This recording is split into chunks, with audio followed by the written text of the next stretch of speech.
Assalamualaikum warahmatullahi wabarakatuh. Waalaikumsalam warahmatullahi wabarakatuh. Innal hamdalillah nahmaduhu wa nasta'inuhu wa nastaghfiruh wa na'udzu billahi min syururi anfusina wa min sayyiati a'malina may yahdihillahu fala mudilla lahu wa fala hadiya lahu. Asyhadu an la ilaha illallah wa asyhadu an la syarika lahu wa asyhadu anna Muhammadan abduhu wa rasuluh. Allahumma shalli wa sallim wa barik ala sayyidina Muhammadin wa ala alihi wa sahbihi ajmain, amma ba'du. Alhamdulillahirabbil alamin wassalatu wassalamu ala asrofil anbiya wal mursalin sayyidina wa maulana Muhammadin wa ala alihi wa sahbihi ajmain. Hadirin yang dimuliakan Allah, pertama kali marilah kita bersyukur kepada Allah atas nikmat yang begitu banyak dari Allah Subhanahu wa taala. Salawat serta salam semoga tetap tercurahkan kepada junjungan kita Nabi besar Muhammad sallallahu alaihi wasallam yang telah membimbing kita dari alam kegelapan ke alam terang benderang, dari alam kekufuran ke alam ketakwihatan yang benar. Semoga kita selalu mencintainya dan selalu berselawat kepadanya sehingga beliau ridho menjadikan kita sebagai umatnya. Amin ya rabbal alamin. Hadirin yang dimuliakan Allah, selaku khatib sangat mengingatkan kepada jemaah sekalian dan diri kami sendiri, marilah kita tingkatkan iman kita kepada Allah Subhanahu wa taala dengan berusaha menjalankan segala perintah dan menjauhi segala larangannya. Semoga Allah selalu membimbing kita serta memberi kekuatan sehingga kita tetap berada dalam keimanan dan ketakwaan keadaannya. Amin ya rabbal alamin. Hadirin sidang Jumat yang dimuliakan Allah, rukun Islam keempat adalah puasa. Sebagaimana rukun-rukun Islam lainnya seperti ikrar kedua kalimat syahadat, mengerjakan sholat, mengeluarkan zakat, menunaikan haji. Jika puasa ditunaikan sesuai dengan ketentuan yang dikehendaki Allah, maka akan menghasilkan fungsi pendidikan diri.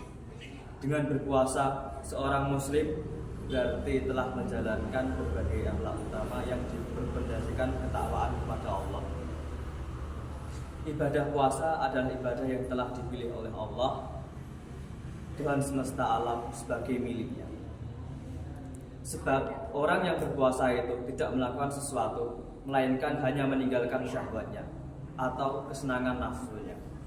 Dengan puasa, ia meninggalkan hal-hal yang dicintainya semata hanya karena cintanya kepada Allah Subhanahu wa taala. Kata puasa yang dipergunakan untuk menyebutkan arti dan dari al-syaum dalam rukun Islam keempat ini dalam bahasa Arab disebut shaum, syam yang berarti puasa. Menurut seorang ahli dalam bahasa kami disebut upawasa yang berarti berpuasa. Dalam bahasa Arab dan Al-Quran, puasa disebut syaum atau syam yang berarti menahan diri dari sesuatu dan meninggalkan sesuatu atau mengendalikan diri sendiri.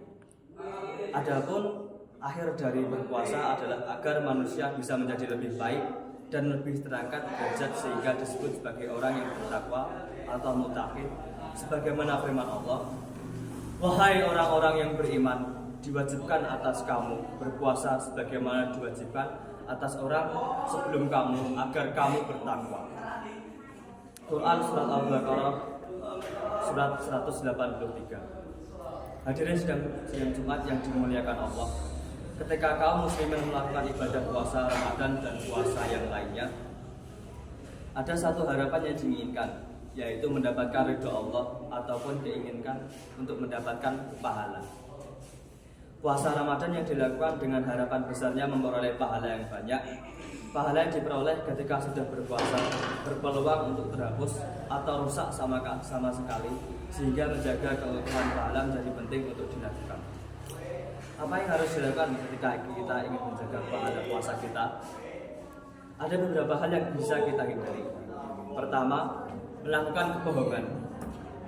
Lidah tidak bertulang ini adalah istilah yang berkonotasi seseorang gampang mengucapkan sesuatu yang pada gilirannya sampai pada titik bohong. Semua orang bisa berbuat bohong karena sangat mudah dilakukan. Allah melarang orang yang berbuat bohong, bahkan menganggap orang yang bohong dikategorikan sebagai orang yang tidak beriman.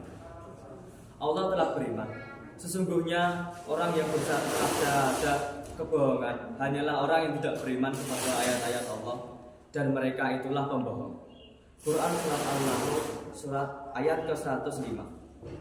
Maka dari itu puasa tidak hanya sebatas menahan rasa lapar, haus, dan amarah, melainkan juga menahan diri dari dosa-dosa lainnya, seperti berbohong. Kedua, suka mengadu domba. Di dalam agama Islam, atau tindakan naminah atau tindakan mengadu domba memang haram hukum. Mengadu domba atau namimah sangat mungkin bisa menimbulkan permusuhan dan perpecahan yang pada gilirannya akan memutuskan tali persaudaraan dan kekeluargaan. Sungguh berbahaya sikap adu domba yang dilakukan oleh seseorang. Untuk itu tinggalkanlah jauh-jauh, jangan sampai kita melakukan adu domba. Hal ini sesuai dengan firman Allah. Dan janganlah kamu ikuti orang-orang yang banyak bersumpah lagi hina yang banyak mencela, yang kesana kemari menghamburkan fitnah. Quran surat Al-Qalam ayat 10 hingga ke-11. Hal ini juga disampaikan juga dalam surat Al-Hujurat ayat ke-6. Hai orang-orang yang beriman, jika datang kepadamu orang yang fasik membawa suatu berita, maka periksalah dengan teliti agar kamu tidak menimpakan suatu musibah kepada suatu kaum tanpa mengetahui keadaannya yang menyebabkan kamu menyesal atas perbuatanmu itu. Yang ketiga, suka ghibah. Ghibah atau mencari dan membicarakan kesalahan orang lain merupakan perkara yang diharamkan oleh Allah. Perilaku ghibah dapat menimbulkan permusuhan, perpecahan, dan ketidakbaikan. Semakin banyak berbuat ghibah, maka kemungkinan menimbulkan masalah yang negatif akan semakin besar.